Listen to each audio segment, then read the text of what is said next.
Hello everyone, कैसे हैं? It's the story time. आज मैं आपको एक स्टोरी ऐसे बताने वाली हूँ जिसे सुनकर आपको बहुत अच्छा लगेगा। कई बार हमें मज़ा आता है दूसरों को तकलीफ़ में देखने में, है ना? किसी की कमी का मजाक उड़ाते हैं, है ना? ये गलत है। आज मैं आपको कुछ ऐसा सुनाने जा रही हूँ कि शायद आपको ये स्टोरी बहुत मोटिवेट करे। हर इंसान में कमी होती है और हर इंसान में खूबी होती है, लेकिन जब हम किसी को दुखी करते हैं, ये सबसे बड़ी हार है हमारे लिए। आज की स्टोरी है एक ऐसे इंसान की जिसे मज़ा आता था दूसरों को दुखी करने में। एक इंसान खूब तपस्या करता है और भगवान को कहता है, भगवान को प्रसन्न करने के लिए। जब भगवान प्रसन्न होते हैं तो वो भगवान से कहता है कि भगवान, मुझे ऐसा वर दीजिए कि मैं जो मांगूं मुझे मिल जाए। भगवान कहते हैं तथास्तु, लेकिन जो तुम मांगोगे उससे दुगना तुम्हारे आस पड़ोस के लोगों को मिलेगा।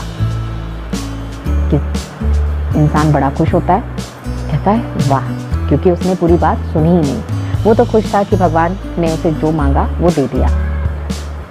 वो कहता है मैं तैयार हूँ। भगवान कहते सोचो, जो तुम मांगोगे उसका दुगना तुम्हारे आसपास के लोगों को मिलेगा। वो कहता मैं तैयार हूँ। भगवान कहते हैं तथास्तु। वो घर आता है और कहता है भगवान, मेरा खूब सुंदर सा एक घर हो जाए। उसका एक घर होता है, बाकी आसपास के लोगों के दो दो घर हो जाते हैं। वो मांगता है कि भगवान, मेरे घर में सोना चांदी खूब सारा हो जाए। उसके यहाँ भी हो जाता है, साथ में दुगना उसके आस पड़ोस के बाद। उसके बाद वो मांगता है कि भगवान, मेरे पास एक खूब सुंदर सी गाड़ी हो जैसी किसी के पास ना हो। वैसी गाड़ी सबके पास हो जाती है, दो दो।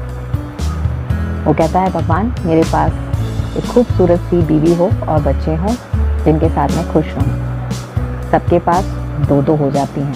ये सब देखकर मन ही मन उसे गुस्सा आता है कि मेहनत मैंने की, तपस्या मैंने की, फल मैंने मांगा, लेकिन बिना बात के दूसरों का फ़ायदा हो रहा है। कई बार हम ग्रुप पे काम करते हैं और मेहनत एक दो लोगों की होती है और फ़ायदा सबको होता है। वहाँ ये फीलिंग आपके अंदर आती है, डेफिनेटली ही आती है।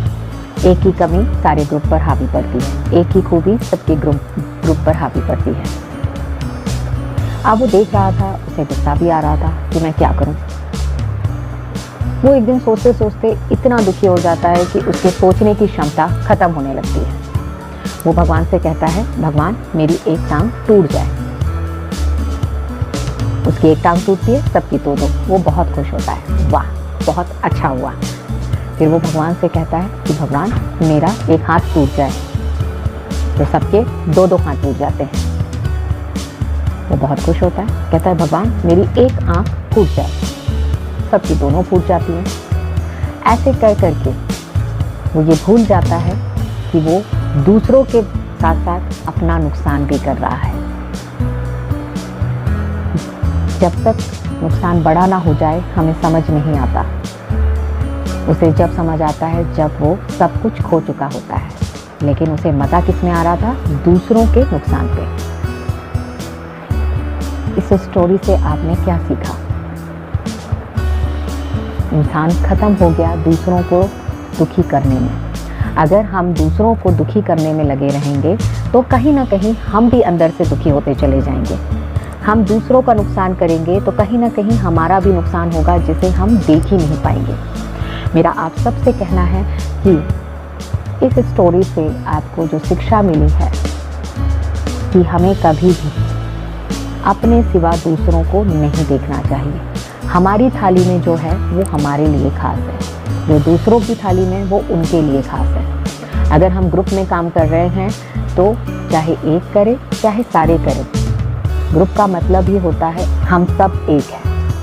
अगर कोई नुकसान हो रहा है तो वो हमारा हो रहा है। हम अगर एक दूसरे को ब्लेम करते हैं तो हम अपने काम से हट जाएंगे और हम अपना नुकसान अपने ही हाथों से कर लेंगे। ये ध्यान रखिए, हमारा नुकसान और फ़ायदा अपने हाथों में है। अगर आप ये चीज़ ध्यान रखेंगे तो कभी भी गलती नहीं होगी। कुछ चीज़ों को नज़रअंदाज कीजिए, कुछ चीज़ों को अप्रिशिएट कीजिए, और जब हम मिलकर काम करते हैं तो फ़ायदा सभी का होता है, चाहे हम हो चाहे आप हो। आई होप आज की स्टोरी आप सबको पसंद आई हो। अगर आपको पसंद आई हो तो प्लीज़ लाइक कीजिए, सब्सक्राइब कीजिए, बेल आइकॉन को प्रेस कीजिए, कमेंट के द्वारा मुझे अपनी फीलिंग को शेयर कीजिए। आपको मेरी ये स्टोरी कैसी लगी प्लीज़ मुझे बताइए। Thank you.